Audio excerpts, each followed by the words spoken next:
Hello, and welcome to yet another completely unprofessional unboxing. Scott here, and I'm not on camera today in the little corner down here, my little floating head, simply because we're doing a bit of reorganizing in the office, and it would be too much of a hassle to get out that old green screen right now. So it's just going to be missing my extremely handsome face, and just my hands. So, but yes. We are back to do some unboxings. I've been doing some interviews for those of you who follow this channel. I hope you've been enjoying those. And in doing so, has put a bit of a backlog on a lot of the packages that have arrived here at Casa de Orcusdorkus. But I would like to get caught up on some of these to go ahead and detail what's inside of them, give a first impression of them, and see if they might be something that others might want to pick up like I have. So, without further ado, let's get inside what is in this box right here. The return of the trusty Coleman camping steak knife. Still no injuries, but, I don't know what the odds are in Vegas right now, but still keep betting one day there will be blood. All right, let's go ahead.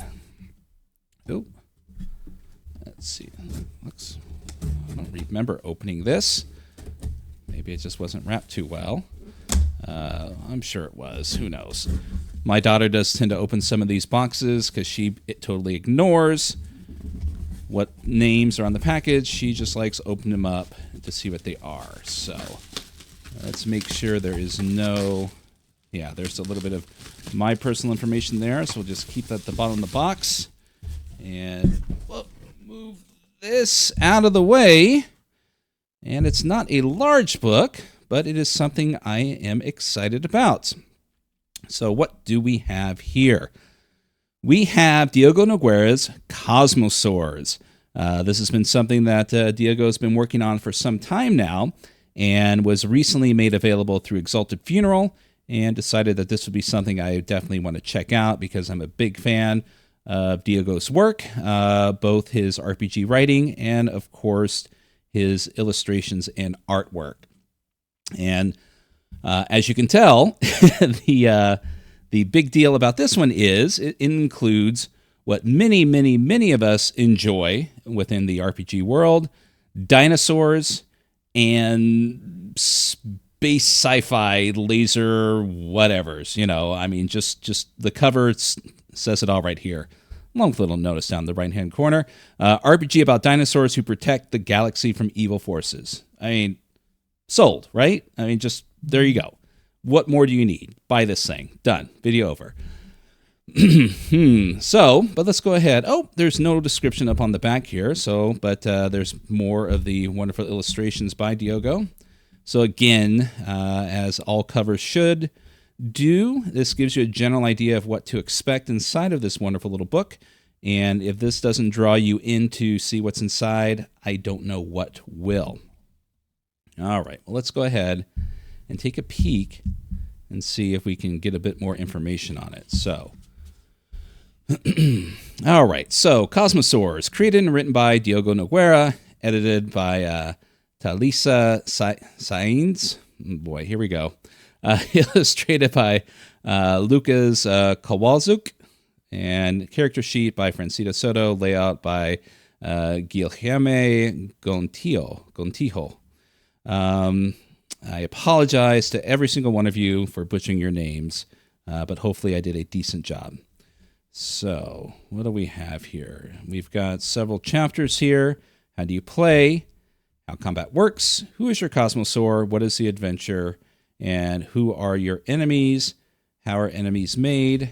And there you go. So Diogo's been putting out, or I shouldn't say has been, but he does put out quite a few of these. I wouldn't call them small, but they're condensed RPGs that run the gambit of a variety of settings and source materials. And as recently prior to this, there was Primal, which is an RPG that kind of takes place in a prehistoric fictional fantasy setting. And then prior to that, oh boy, he's done a lot of work for Old School Essentials. So this tends to be Diogo's strong suit. Is a wonderful setting and a wonderful adventure, a wonderful game. in a nice, condensed, concise little package. So, what does Diogo have to say about this as we look at the first page of the book? You are a dinosaur. You're a Cosmo Ranger. You are a Kosmosaur, protector of the galaxy.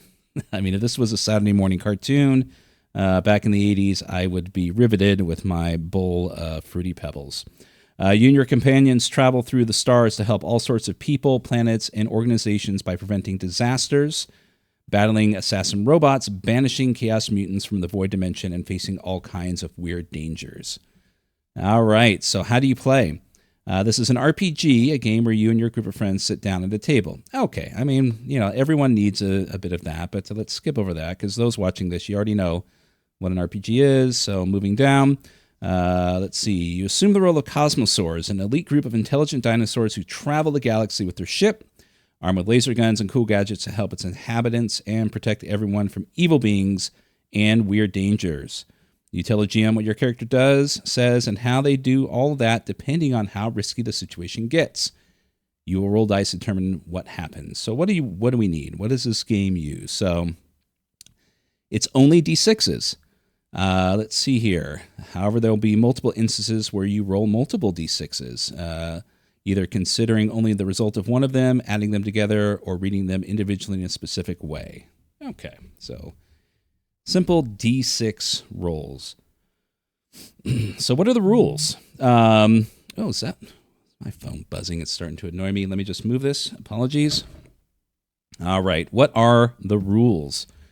When your character is attempting something risky, you roll a number of D6s equal to your appropriate attribute and look at the highest result to determine the outcome according to the following table. Only players roll dice in this game, both to accomplish something that they want to do and to avoid something that happens. Let's see here. So, a 1 is a disastrous failure, 2 to 3 is a failure, 4 to 5 partial success, and 6 is a success. Because additional effects appropriate to the task gear and circumstance of the task reduce the time needed. Secure an extra D6, Okay. So again, not overly complicated. Easy system where you can just focus on the fun of being a spacefaring dinosaur fighting evil throughout the galaxy. Difficulty, you can subtract a D6 from a player's dice pool in very difficult situations. Extremely difficult is 2D6, and almost impossible are 3D6. All right, how does combat work? Who acts first? The GM will usually determine who acts first according to the circumstances. However, the situation at hand doesn't make that clear. The GM may ask for a dino roll, applying any modifiers that apply. The results will be determined according to the following table. Die result of 1 is frozen. The PCs are caught by surprise. 2 to 3 slower. The enemies are faster than the PCs and act first. 4 to 5 is simultaneous. And 6 is faster. The PCs are faster than their enemies, and they act first. How do I attack? Let's see here. When you attack, you say what you're doing and what weapon are you using and what effect you're aiming for. All right, then you roll the appropriate dice. Cosmo for intellectual assault and SAR for physical attacks. Okay. And the results are determined based on the following rules. 1, you fumble. 2 to 3 is a miss. 4 to 5 is a hit. And 6 is a solid hit. You attack, hit decisively, and cause 1 damage. Okay, defending. Defending within this game. Let's see here again. Let's see. The GM will describe how your enemies are attacking you, and you will do the same for how you plan on avoiding it. Use the table below to determine how to defend yourself. Again, rolling 1, step into attack, you take 2 damage. 2 to 3 is a hit, you take 1 damage. 4 to 5, close miss. You avoid the attack, but it's a close call. You get distracted, however, and the next time you defend, you do it with a 1d6 penalty. Miss, you avoid the attack completely. Physical damage, mark it under the SOAR attribute. Intellectual damage, mark it under the Cosmo attribute. So we're already detailing some attributes here. Don't really know what they are yet, but I mean, again, it's fairly simple to follow along. And how are you taken out? If your Cosmo Sword takes enough damage, they can be taken out. If you take more damage than your points in your attribute, you need to make an attribute test. reducing the number of dice you roll by how many marks you have over your attribute score. The result will be determined in accordance with the following table. 1 is completely taken out. Nothing can bring you back. Nothing can bring you back in this scene, no matter how hard they try. 2 to 3, you're taken out, but you can get back on your feet. 4 to 5, you're not okay. D6 penalty. And 6, you keep going. Can my Kosmosaur die? It doesn't seem like it. So yes, so right here, how often do characters from Saturday morning cartoons die? So yes, very easily to determine the style and aesthetic that this game is going for. It's supposed to be a fun Saturday morning cartoon flair, which is absolutely fine. There's plenty of games out there that do this. Lighthearted and fun, as it says. It's heroic. So yeah, I mean, you're taken out, but death very rarely occurs with those type of with that type of aesthetic, and that's fine. That works within the rules that have been determined for the game. And if you're looking for that kind of game, that works out all around. And of course, you probably don't kill the villains too. You either take them out and they escape to bother you another day. Ooh, a ribbon. Or you lock them up for them to break out of space prison in a future episode. All right, so here we go. Character creation. Who is your Kosmosaur? What defines them? The first thing you do when creating your Kosmosaur is determine their name, species, role, and attribute scores. All right, so we've got names. We got a random table for naming your character. Your species of dinosaur, but what kind of dinosaur are you? There are a great number of species of dinosaurs, each with their own characteristics, advantages, and hindrances. Choose one and keep it in mind when playing the game. Whenever your character assumes something that their species would be particularly good at, add a d6 to their roll, and something bad at, a negative d6. All right, if you want, you can roll on the following table to determine the Kosmosaur species. All right. Oh, here we go. All right. Various roles you can choose, or you can roll on the random table again. Quite an amount here, from pilot to xenologist and everything in between. All right. Here's the big one, the attributes. So 2 basic attributes within this game, Cosmo and Soar, or Sar, whatever. You get 5 points to assign them both, each point providing 1 die to tests related to them. Cosmo is used for intellect and social situations, and Soar is used for physical situations only. The higher characters soar, the more physically capable they are. They are stronger, faster, and more resilient. All right, what are they good at? To flesh out your Kosmosaur even more, come up with 2 things they're good at. They can be anything from a skill, profession, talent, craft, or anything you think is relevant. Whatever character is doing something that they are good at, add a d6. What are they bad at? And of course, add a negative d6, or subtract a d6, I should say. What gear are they carrying? Again, the gear will provide a d6 to the roll if it's relevant. And what do they know? Has learned a lot. Your Kosmosaur has learned a lot while they travel around the galaxy. They begin the game with a number of knowledges equal to their Kosmosaur, or Cosmos score. Sorry. Did they learn about physics while on a mission? Are they experts in robot programming? So on and so forth. Whenever your character is doing something which their knowledge would be particularly good at, add a d6. What else do we have here? You're ready to play the game, but more detail will help you make your Kosmosaur who they really are. Think about these additional details before or while you play your game. Things such as their pronouns, their personality, their appearance, and their interests. Yeah, how do they get better, Diogo? Which is answered here. Kosmosaur is all about action-packed adventure, and there's stories created while these heroes go around the galaxy doing amazing things. While doing so, Kosmosaurs change. They can learn new things, get better at what they do, and sometimes even discover they're not so good at some activities. The game uses a very simple yet entertaining system for experience, which is what? After each mission, each player will file a report made by their character. In the report, they will briefly tell what happened what they learn about themselves or the world, and how that changed them. From this report, the player can create another entry in their character's list of things they're good at. If they create a new thing they're bad at a report, they may try to improve either their Cosmo or Source score by 1, rolling a d6 and attaining a result higher than their current score. Okay, cool.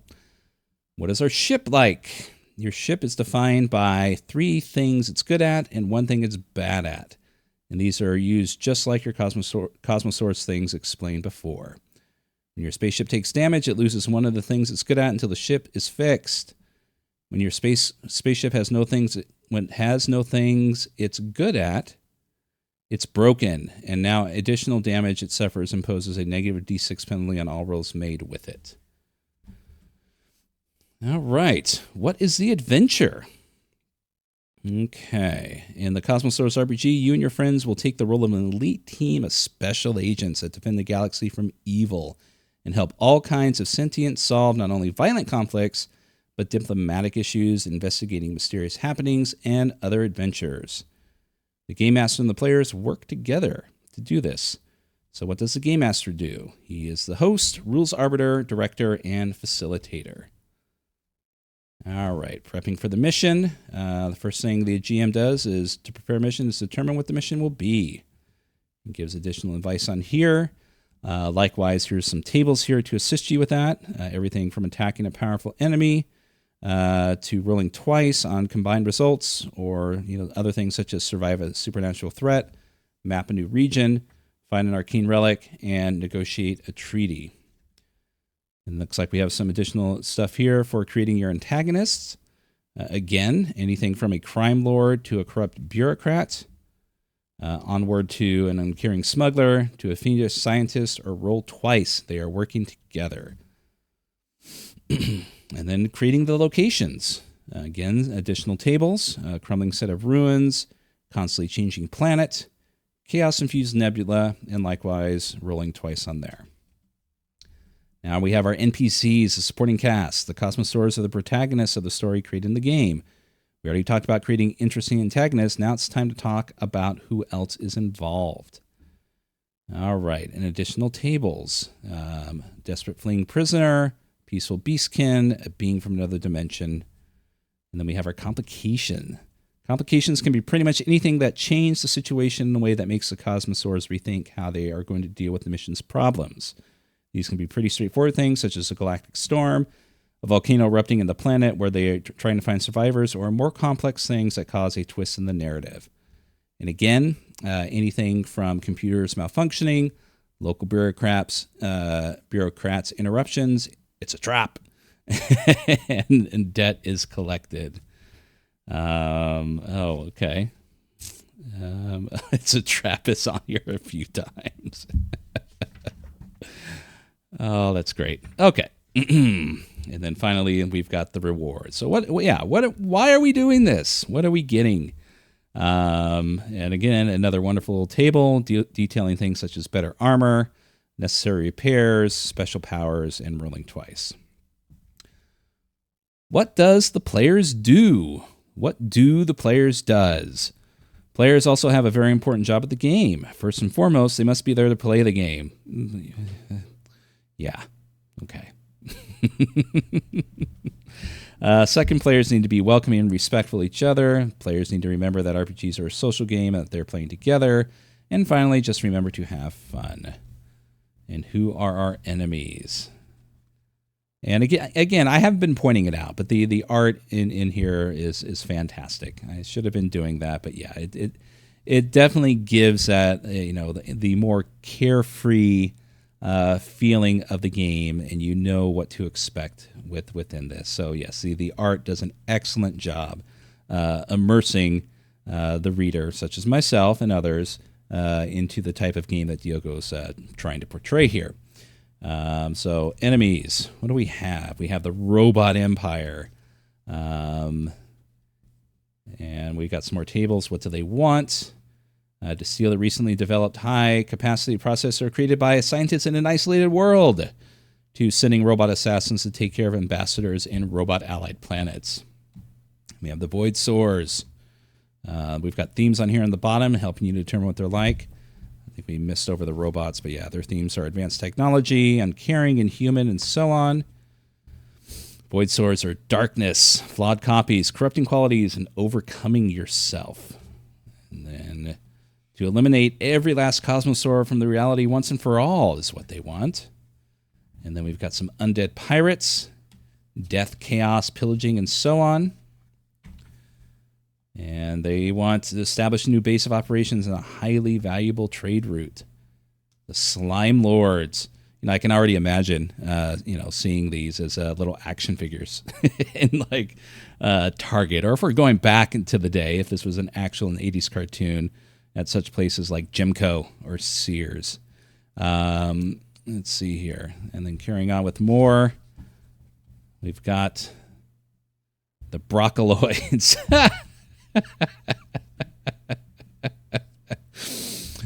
Oh, boy. Okay. Let's see. So what... All right. What are the Broccoloids? A group of sentient plant people of various kinds, disgusted by the other species' habit of eating their brethren. The Broccoloids are here to liberate their brothers and sisters and enact vengeance on the plant-eating barbarians that call themselves civilized. Right. Okay. What do they want? To capture flesh-made beings to give it as food to their carnivorous plants.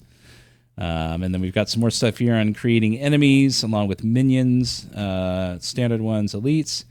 And then we have a wonderful character sheet here with detailing the pages of where to create it from and so on, and along with your ship. And that is about it. I would imagine... I didn't check, but I think the PDF itself, or yeah, you can download the sheets here using the QR code. But I think when you purchase it on Exalted Funeral, you do get the PDFs of the book, and it probably comes with the sheets. But if not, I was just going to say, this, as pretty as these are, you definitely would want to download them because these I don't think would copy off very well. But not that you need to. I mean, it's very simple, and if you're artistically inclined, you can very easily make your own sheet if you want. So yeah, that is it. I mean, in a nutshell, it is really indicative of the type of games that Diogo's been putting out as of late.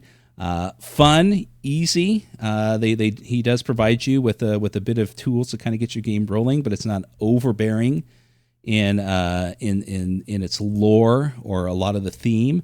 Providing just enough for you, it seems, to go ahead and get this game up. This would be something that I think would be fantastic. For me, would be a great one as like a palate cleanser. If you've been running a campaign for a long time, or you're just looking for something a little bit more lighthearted and fun to just, have some fun with and just have some really wacky, crazy, off-the-wall adventures without it being, overly dramatic or serious in any way. And again, I mean... I don't know anyone who, when at least they were a child, they weren't a fan of dinosaurs in one way or another. And I think that never really leaves most of us. There's a reason why, regardless of the setting, regardless of the theme, just about every single RPG, not just fantasy, but just about all of them in one way or another at some point has a dinosaur in it. And there's got to be a reason for that. We just love them. We just love... the fantasy aspects about them. We love the truths about them. We love the lies and the misinformation that, that's been, relevant about them, because they're just fantastic creatures. They're very easy to make your own, which Diogo has done a very good job here. So, yes, there you go. This is Kosmosaurs. Hopefully it looks entertaining enough for you to pick this up. You can get it at Drive-Thru. I believe he also has available in a PDF. I don't know exactly where, but I'll put a link into it. Probably Drive-Thru, could be Itch. I don't know. But don't regret picking this up. And alone, it's a colorful, entertaining book. And this would, like I said, this would be a great palate cleanser, or even better, a fantastic game to run at a con. This easily yields itself to a wonderful game that would probably be different every single time you ran it for a group of people at the table. So there you go. Quick and clean. A nice, simple, neat, and quick unboxing here. So I hope you enjoyed it. Again, my name is Scott. This has been yet another completely unprofessional unboxing Take care, everyone. There'll be more following soon. And also, there'll be more interviews coming. I've got a couple people coming up, and I won't spoil it here, but just look for them, and hoping to get some more in along with a couple other things. So take care, everyone. Have a wonderful day, and we will talk to you soon.